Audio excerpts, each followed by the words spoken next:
The Cheyenne defeated the famous General Custer, but they weren't expecting his utterly brutal revenge. But before we get to that, let's first explore the history of the Cheyenne people. The Cheyenne, a people once among the most powerful on the Great Plains, have a rich history of survival, adaptation, and resilience. They are the descendants of two tribes that merged in the mid-19th century, the Tsitsistas and the Sutai. Both of these tribal sects have their own unique origin stories, each involving prophets who received divine gifts from the Great Spirit.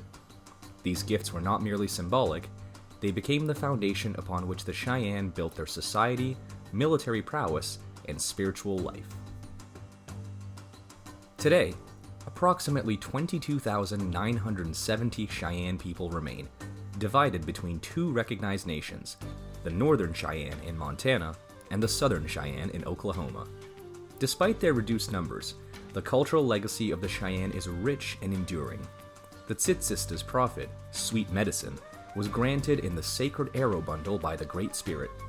He received this divine gift in South Dakota, at the top of Medicine Hill, known to non-natives as Bear Butte.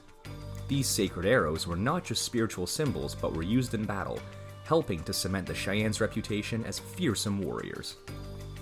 Sweet Medicine did not only arm the Cheyenne with the sacred arrows, but also organize their society, creating a legal system, forming military societies, and establishing the Council of 44 who ruled during peace times.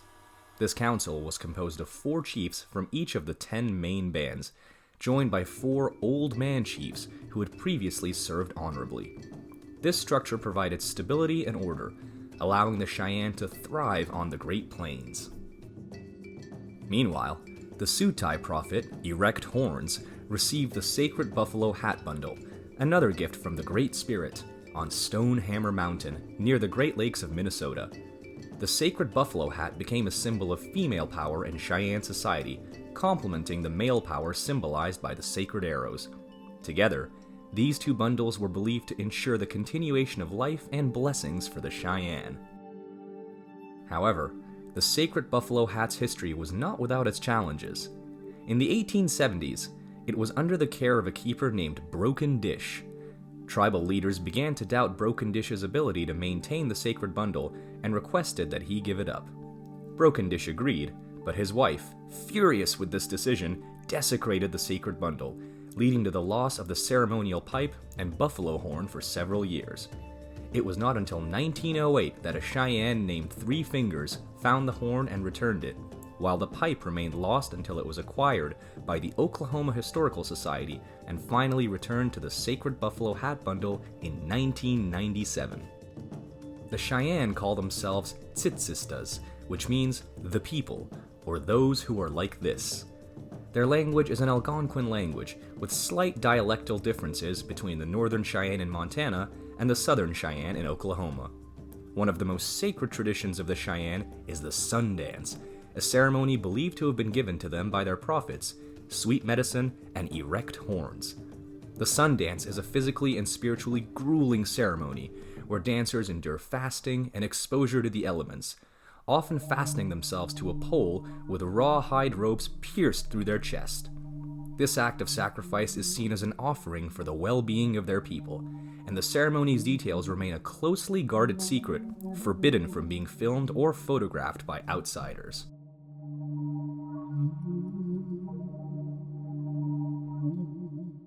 Cheyenne courtship historically took years, as men had to prove themselves by acquiring a herd of horses and earning a reputation as respected warriors. Marriages were often arranged by families, but divorce was not uncommon and could be initiated by either party for reasons such as adultery or mistreatment. These practices reflect the Cheyenne's deep respect for individual agency and community harmony. According to tribal history, the Cheyenne originally lived in the Great Lakes region, but were pushed off their lands by the Assiniboine around 1676. They eventually settled in what is now Minnesota and North Dakota, where they built villages between Mille Lacs Lake and the Mississippi River. During this time, they relied on their knowledge of the land to find food, foraging for wild rice, potatoes, turnips, and berries, and hunting game like deer, wild turkey, and rabbits. The Cheyenne are also believed to have learned to ride horses around this time, which significantly improved their ability to hunt buffalo. However, the Cheyennes' peace in the Mille Lacs region lasted less than a century. By 1765, the Ojibwe had defeated the Dakota, pushing them off their lands and displacing the Cheyenne in the process. The Cheyenne were forced to relocate to the Missouri River, where they met the Mandan, Hidasta, and Arikara people. While they took on some cultural characteristics of these neighboring tribes, the Cheyenne continued westward in search of new territory, eventually finding it in the Black Hills. Unfortunately, their time in the Black Hills was brief, as they frequently faced off with migrating groups of Lakota and Ojibwe. By 1776, these skirmishes had taken a significant toll on the Cheyenne, and they lost much of their territory in the Black Hills to the Lakota. By the early 1800s, there were only a few Cheyenne villages left in what is now North Dakota. Recognizing the need for allies to secure and expand their territory, the Cheyenne formed an alliance with the Arapaho around 1811. This alliance, which remains strong to this day, allowed the Cheyenne to expand their territory from southern Montana through most of Wyoming, eastern Colorado, and the far western parts of Nebraska and Kansas. By 1820, the Cheyenne had begun to encounter American traders and explorers, mostly near Denver, Colorado. These interactions were primarily peaceful, with the Cheyenne trading bison meat and clothes for guns and tobacco. In 1833, Charles Bent constructed Bent's Ford in southeastern Colorado, further facilitating trade between the Cheyenne and Americans. However, the influx of U.S. soldiers that accompanied Bent's Ford led some Cheyenne to move further south, marking the beginning of the division between the northern and southern Cheyenne. The southern Cheyenne found themselves in conflict with the Comanche and their allies, the Kiowa and Plains Apache. One of the worst battles occurred near the Washita River in 1836, where 48 Cheyenne warriors from the Bowstring Society were killed by Kiowa warriors. The losses were so devastating that by 1840, the Cheyenne and Comanche decided to ally with one another, enabling the Cheyenne to expand their hunting and trading activities into the Texas and Oklahoma panhandles and northeastern New Mexico.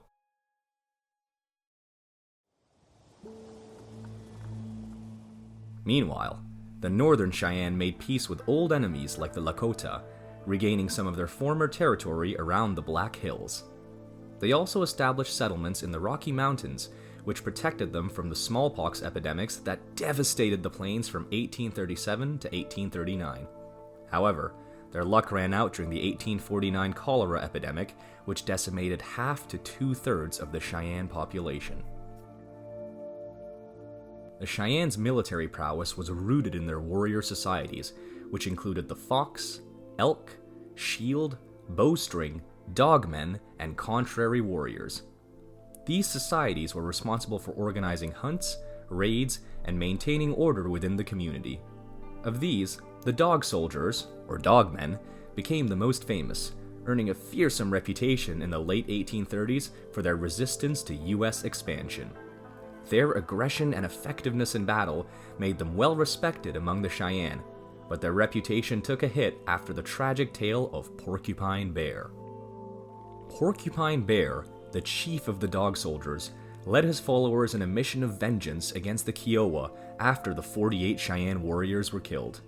However, after a drunken brawl led to Porcupine Bear killing a fellow Cheyenne, he was exiled from the Dog Soldiers and banned from military leadership. Despite this, Porcupine Bear continued to lead the Dog Soldiers in battle, but their status as outlaws diminished their glory. This event also led to a significant cultural shift, as the Dog Soldiers' wives began the tradition of moving into their husband's community, introducing patrilocal customs to the Cheyenne. The Cheyennes' conflict with the United States Army began in 1857, following an altercation at Platte River Bridge. A wounded Cheyenne warrior returned to his tribe, calling for retaliation, which led to a series of violent confrontations between the Cheyenne and American settlers along the Emigrant Trail. In response, the U.S. cavalry attacked a Cheyenne camp on Grand Island, Nebraska, killing 10 warriors and wounding several more. This marked the beginning of a decade-long war between the Cheyenne and the United States government. The most brutal events during this period was the Sand Creek Massacre on November 29, 1864. A Colorado militia led by Colonel John Shivington attacked a Cheyenne camp, killing between 150 and 200 people, mostly women and children. The atrocity was later condemned by U.S. officials, but for the Cheyenne, it was a devastating loss that fueled their desire for revenge. This desire culminated in the Battle of Julesburg in 1865, where the Cheyenne, Arapaho, and Lakota united to attack the town of Julesburg and its fort. The victory at Julesburg was short-lived, as U.S. troops soon returned to the area, forcing the Cheyenne to flee north. Amidst the violence, some Cheyenne leaders, like Chief Blackkettle, sought peace with the U.S. government. Blackkettle had long advocated for peace, even signing the Treaty of Fort Wise in 1851. However, his efforts were undermined by the actions of the U.S. military, culminating in the attack on his camp by General George Armstrong Custer during the Battle of Washita River on November 27, 1868. Despite his peaceful stance, Blackkettle was killed, and his band was decimated. This event further escalated tensions between the Cheyenne and the U.S. government.